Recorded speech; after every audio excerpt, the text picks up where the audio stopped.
Sa last game na to, isang team lang ang magiging parte at mananatili sa ating playoffs. Game 5 ngayon din!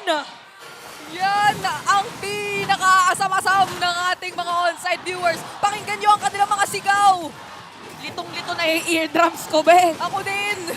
Kung, ayan na, naglalaban na sila. O, diba? O, diba, purple buff pa lang, pero parang nagpagsariling minigames din tayo dun sa community. Yes. Ito ang sigaw at ang pagpapasa ng suporta ng mga fans para dito sa napaka-crucial na Game 5 na ito. The last game para sa play-ins.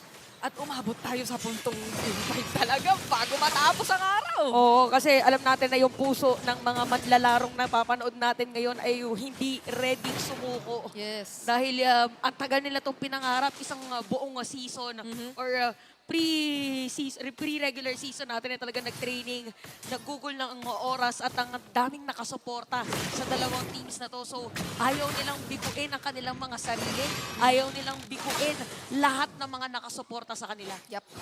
Kaya naman talagang tututukan natin kung ano na ang magiging response at plano dito ng parehas na kupunan para sa napaka-crucial game na ito.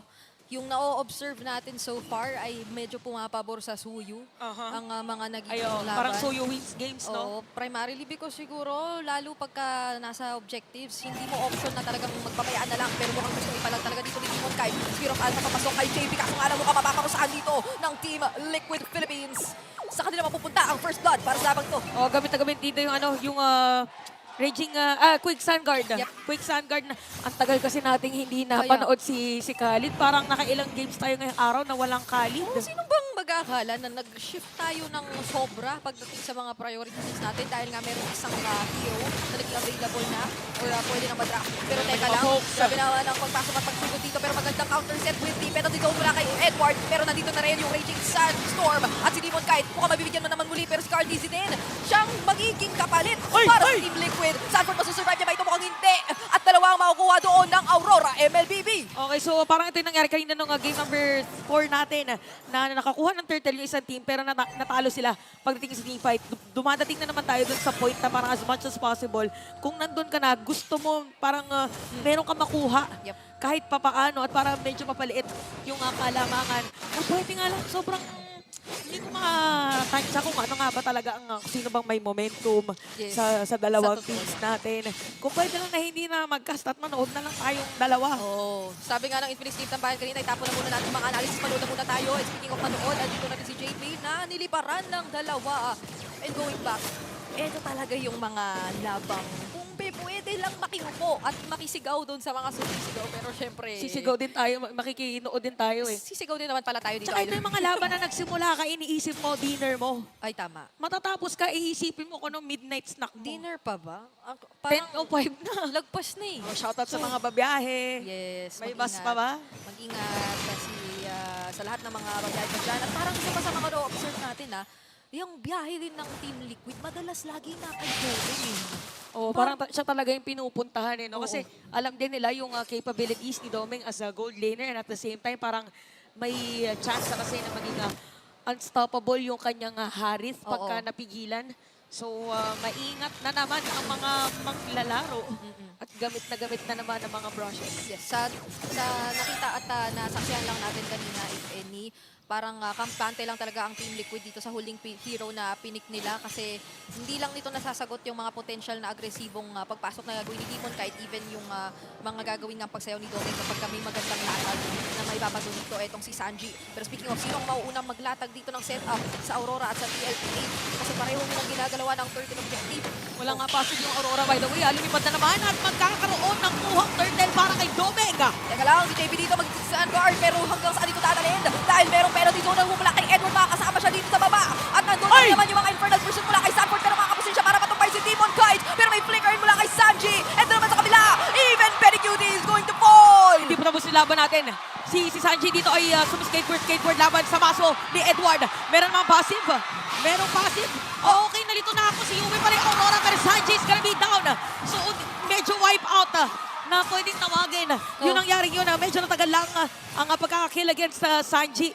Nalito na ako kanina, sabi ko walang passive si Yue, hindi naman talaga magkakapassive. Sana nga pala yung gamit niyang hero. Hindi, pero grabe naman din mga nakikita nating sagutan dito ng dalawang teams. Kumbaga parang since nasa maaga-aga pa tayong stages, willing lang sila na lumaban kasi hindi na naman Palag kakatasan kung yung palag death timers. Palag kung palag, gaya nga nung nakita natin nung community palag pa lang natin bago mag-start itong laban. Pero syempre, kailangan ko rin isipin na nabibigyan mo ng advantage lalo para sa mga nananalo ng mga team fights. Yung mga ganun klase, sobrang pagiging agresibo. Oh, at saka yung kung sino yung team na merong heroes na mas madaming pwedeng ibitaw sa longer team fights, sila talaga yung nananalo pagdating sa laban natin. And yung hero kasi dito ni Demon Kite is ito yung mga na parang pag nagkakakita na yung karan kaya gamit Thor sa baba ay masisira dito ng Aurora, lamang sila 1.3k gold at parang iiwas muna ang TLPH sa mga team fight.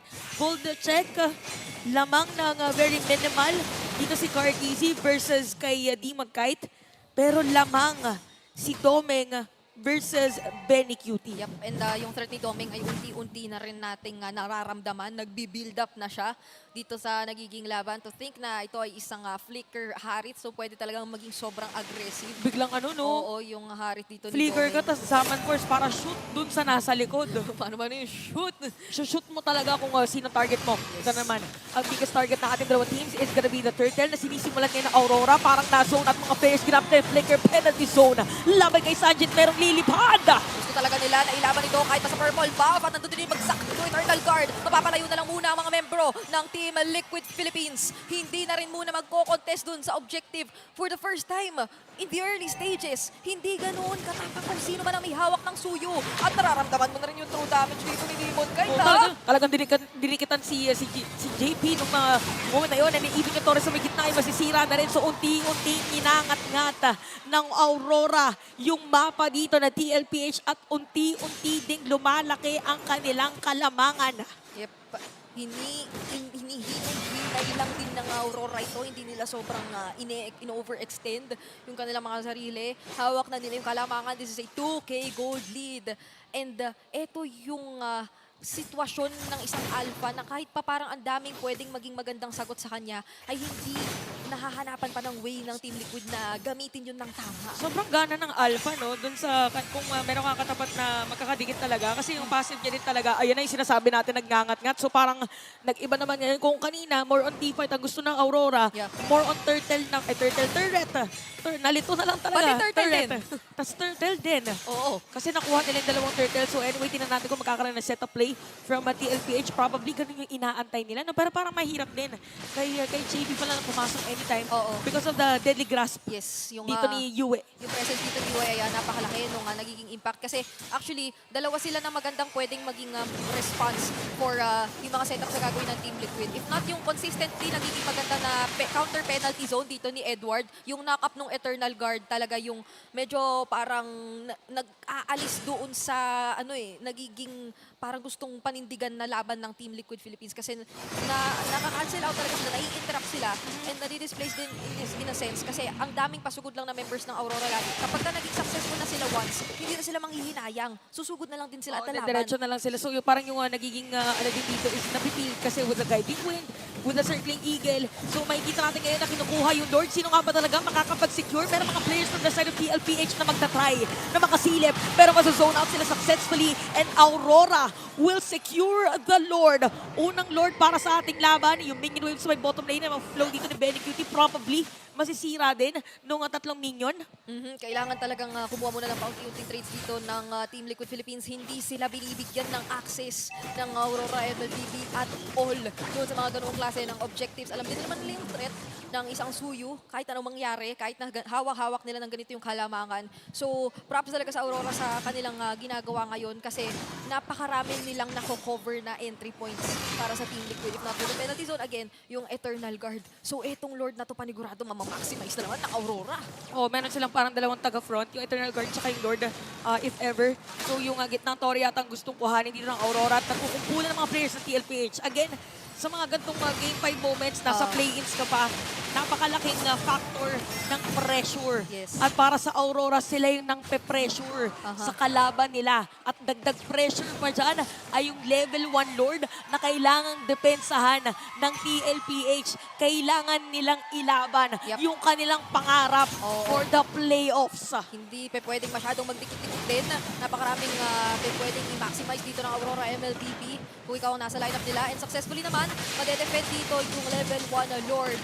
Pero tamang ingat lang talaga ang Team Liquid sa ngayon. Kailangan nilang bumili ng oras para dito kina Benny Cutie, para rito kina Carl TZ. Kasi ngayon na tinitignan natin, Starlium Side, Feather of Heaven, tsaka Holy Crystal. oo, Core, ay hindi, boots pala yung isa. Ganun din. Ganun din yung items dito ni ni Doming. Meron lang siyang libro kasi meron siyang hundreds na lead pagdating sa gold laban kay Benny Cutie. kailangan nilang ingatan na maigi yung mga depensang ganito kasi ang Aurora MLBB din hindi yata yung tipong kupunan na pwede kong sabihan na hihintay mong magkamali. Kasi sobrang ingat ng kanilang mga pinipili katulad nung nakita natin kanina. Tsaka sila din yung team na magaling mag-punish ng pagkakamali ng ibang team. So aware sila dun sa capability or sa instance na okay, baka ito yung pagkakamali na magagawa natin, so wag natin to gagawin. Pero for TLPH naman, meron tayong mga sinasabi na high risk, high reward. Yep. What if kailangan nilang mag-take ng risk? Isang balagbag na kung anumang set-up play na manggagaling sa ibang mapa. Tapos bulatin nila yung Aurora. Yes, specialty naman din ng Liquid Stampede yung mga ganong mabilisang transition at gulat na ginagawa. Siguro nakikita lang natin na hesitant din sila ngayon dahil halos or mahigit 5K nga naman yung kalamang hawak-hawak din ng Aurora. Pero maganda yung nabanggit mo kasi pakiramdam ko ay equipped naman sila na gawin yun kapag pakiramdam nila ay meron na silang sapat na magiging positive damage. Walang naka-purify sa side ng Aurora MLBB. So isang successful lang na magiging engage mula dito sa kanila ay pwede na talaga nilang capitalize pero hindi na muna pagpo-contest ang ifo-focus ngayon ng Team Liquid Philippines. Ito yata ay magiging isang Lord na mapapasa kamay ng Aurora. Pero na-reset siya ng slide pero iba. Ni Lord, inantay nila yung Lord Evolved. So sumakto din na 12 minutes. So Lord secured para dito sa Aurora. 5.4k goal lead. Wala lahat ng second tier turrets ng side ng TLPH. Inhibitor turret ang kanilang kakapitan. Well-farmed ng mga players dito ng Aurora. Again, TLPH, kailangan nilang ipang-depensa ang kanilang puso. Yes, andito si Benny Cutie na may hawak-hawak na nga 3 core items na nabanggit natin kanina. And pwede naman ding harapan ito ng nila Sanford and nila JP sa abot ng kanilang makakaya. So titingnan natin kung ano ang magiging game plan dito ng TLPH kasi pagsasabay-sabay yun talaga ito panigurado ng Aurora MLBB. And pwedeng sila din ang manggulat kung gusto nila may flicker penalty zone pa for Edward. Oo, net maidin kasi yung dito, yung combo ni Yue Edward. Yep. Para magkadikit yung utak nila na pag pumasok si Edward, automatic merong landing para dito kay Yue. So Lord ay nasa may bottom lane at yung pressure nasa may middle lane from other players of Aurora. Masisira nila successfully yung inhibitor turret.